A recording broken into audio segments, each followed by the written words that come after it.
Former cult members of Reddit, at what moment did you go, oh frick, I'm in a cult? Watching my grandma, who is the matriarch of my extended family and our family's glue, struggle to pay tithes and offerings every week, regardless of how much of a difference it would have made to her versus our rather large church. My grandma paid for her meds and change on a Monday, and while I watched our preacher get into a brand new, black and chrome Yukon Denali the Sunday prior and it didn't make sense. Then, within the hearing of all the people, he said to his disciples, "Be on guard against the scribes, who like to go around in long robes and love greetings in marketplaces, seats of honor in synagogues, and places of honor at banquets. They devour the houses of widows and, as a pretext, recite lengthy prayers. They will receive a very severe condemnation." Luke 20:45-47. When they said I'm going to marry someone from Korea, when I said no, they said they already bought the plane tickets. You're going to marry a nice Korean person? Number. Come on, we already bought the plane tickets. In that case, have fun on your Korean vacation. One of the leaders said that we shouldn't watch any TV or read any material that wasn't published by the church. I said, well, I just like Road and Track magazine. I don't think that's anti-religious. He replied, that material will cause you to lust after material things and you shouldn't read that. It was at that point I knew I had to get the heck out of there. I mean, he was right. I currently have lots of broken car parts and no money.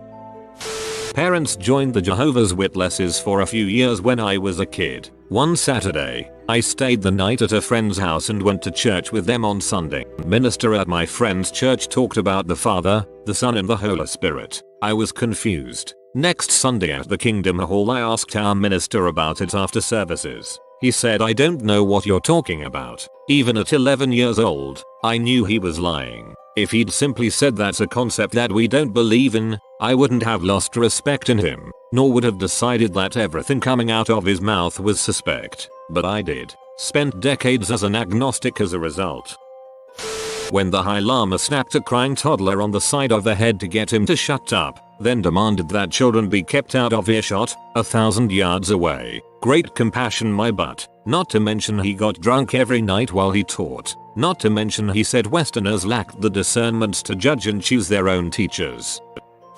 Was accidentally in a religious cult. I would see how the pastor would treat non-members and members that didn't comply with what he wanted, and I would think, I hope he doesn't start acting this way towards me. He would berate people, gossip, expect us to stay at his house until late hours, forbid us to hang out with non-members, and he even asked me to move in there when I already had my own place. I noticed it was a cult when I told them I was hanging out with an old friend, and they proceeded to ask why was I doing that and that they were my friends. I came to a service that following Sunday and the pastor sees me and says I had a message I was going to preach, but I'm going to preach a different message today. The whole service was pretty much him talking crap about me and making rude jokes. I knew this sermon was about me when he kept referencing the person hanging out with other people and saying it was sinful and of the world. I never felt so embarrassed in my life with everyone laughing at me. I sat that entire service just embarrassed. Once I left, several of the members attempted to contact me, with a few of them trying to go to the movies with me at midnight when they knew dang well the closest movie theater was an hour away, and what movie theater shows movies at midnight. After I stopped going to that church, a few of the members completely stopped talking to me despite us being friends. Still can't believe that happened to me. I saw an ambush intervention re-indoctrination in your future. Glad you stopped going to that church. I was actually in a church that transformed slowly into a cult. They just slowly started doing more and more miracle things and being open more and more days open with encouragement to be there for those days. Tithes became incredibly important and the priest family became more and more important. I left, but I heard some insane things happened after I left. I was lucky as I came from a really complicated low socioeconomic background. When I moved for uni there wasn't much fight for me. This sounds so much like my mother-in-law's non-denominational evangelical church. I went to a service with her once, and it seemed to me that they were worshipping the pastor and his family at least as much as they were worshipping God. It creeped me all the way out, and I never went again.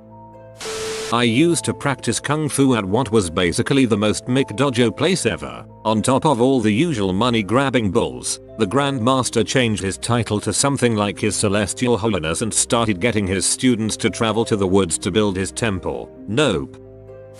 Just left the Jehovah's Witness religion this year. Honestly, what really did it for me was the fact that my entire life all the speeches and sermons started sounding identical, insisting that the end was coming. I was raised as one, so I just thought that it would have happened by now. I talked to an older friend of mine who also used to be in the cult and asked him, "Hey dude, when you were young did they say the end was coming?" He answered that they've been preaching the same thing since the 60s. I was denied of a regular childhood and they took away my teen years. I vowed when I left that I wouldn't give that cult another day of my life ever again. My mom and her family have been super understanding and still talk to me as if nothing happened, even though they still attend regularly. When I was told I couldn't ask questions, I was 14. All that did was make me ask more questions. I ended up at the public library reading up about cults. This was in the 90s. The library, we've got your back. Had an accident when I was 12 that injured my back. Sitting hurt. I convinced my mother to allow me to walk around during the multi-hour long services in the library overflow room downstairs that had a speaker blaring whatever was going on at the pulpit. In that library was all the original cult publications from 80 plus years previous. No one ever paid any attention to them, but I was a voracious reader.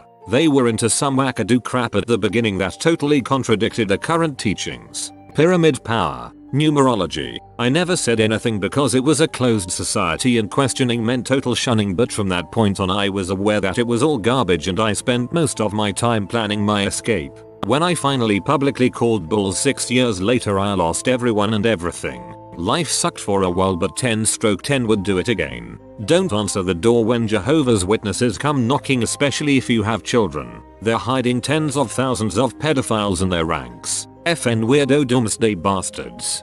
I always answer because they often have their child with them. I just look at the kid and say something like, "When you're older you will have the ability to just leave if you want. Don't let anyone tell you that you can't."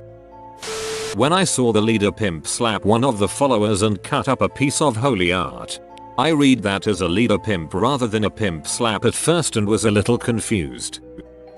Mine wasn't a typical definition of a cult, but I realized Jehovah's Witnesses were pretty delusional by about 12-13 years old. Took me a few more years to get out due to my father being an elder and someone who had no problem physically forcing his son to go to meetings and out in service. Door knocking. Sounds like a corny fake scenario, but it took me being tough enough to fight him off. Was asked to leave the house at 17 while still in grade 12. So I did. I had a job and had an older friend to live with. That's when I realized it was, in my opinion, a cult. That you would turn on your son because he didn't believe what you believe. That you would beat your son because he was being bullied at school and couldn't stand door knocking anymore in his own neighborhood where he encountered classmates either at their homes or as they were riding their bikes down the street on a sunny Saturday morning, with me walking with my dad in a suit and tie with a briefcase full of maniac ravings about living forever.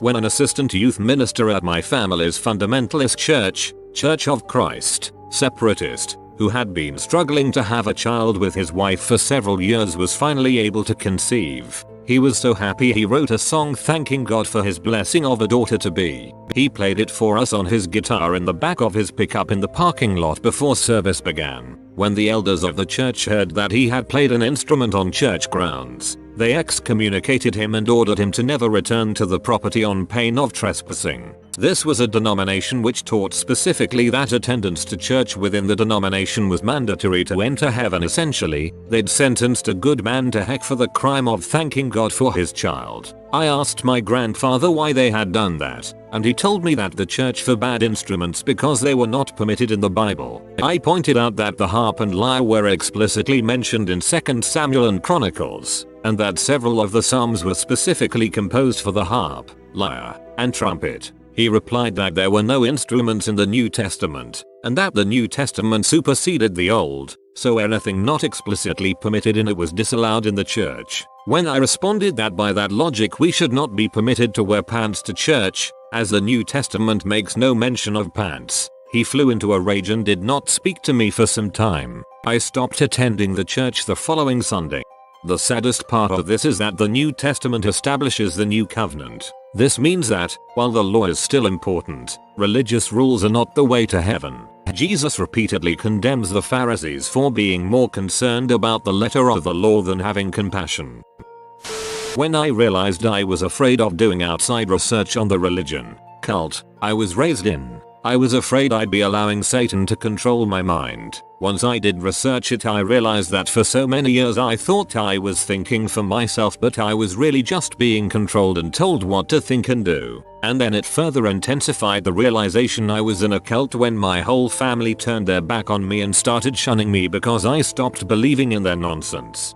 3 things happened. 1. A person died from suspicious circumstances, loosely tied to the group, and none of the adults would listen to me that he did not commit suicide. 2. I started to meet those back parking lot kids at school who were into free thinking and questioning religion. Most are artists and successful loving parents now. 3. Couple those things with the fact that the youth group weekly Bible study leader thought she could actually see demons and the head youth leader was backing her up on her claims. I was pretty ready to leave when I turned 18. I did not go back. I go to church because my parents are religious and they pay my tuition. But there's one lady that says she was chased by a demon after watching a horror film. I put her and her demon on the church's prayer list. When I worked at Home Depot, the first line of one of the books the owners wrote was Home Depot is not a cult. Our anti-MLM has some ex-cult stories, since many MLMs operate as cults and or use the same tactics. A handful of people there have been part of religious cults, too. Yeah, the one MLM with branding, sex slaves and Hollywood celebrities was a weird one.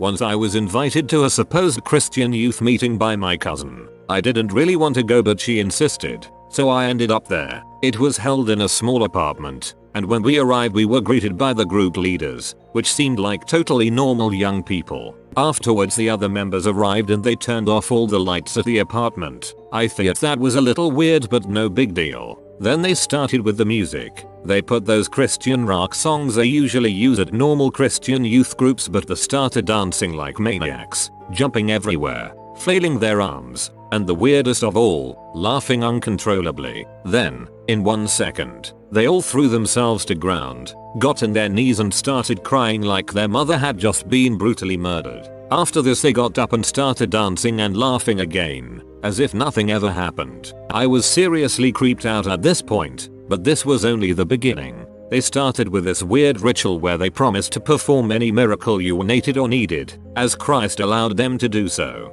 A kid said he wanted to get taller and so they put their hands all over him and starting murmuring prayers for a while. Then they put him against a wall and they claimed he had at least grown 3 centimeters. He believed them, like, seriously believed them. Later, they claimed that they could turn water into wine and grabbed a bottle of water, put their hands on top of it and prayed again. The water didn't change at all, but they all drank from it and claimed it tasted like wine and claimed they were getting drunk from it, while laughing hysterically again. Finally the reunion ended and they continued being as normal as they were before, as if nothing had happened. I left and when they tried to contact me again I just ignored them.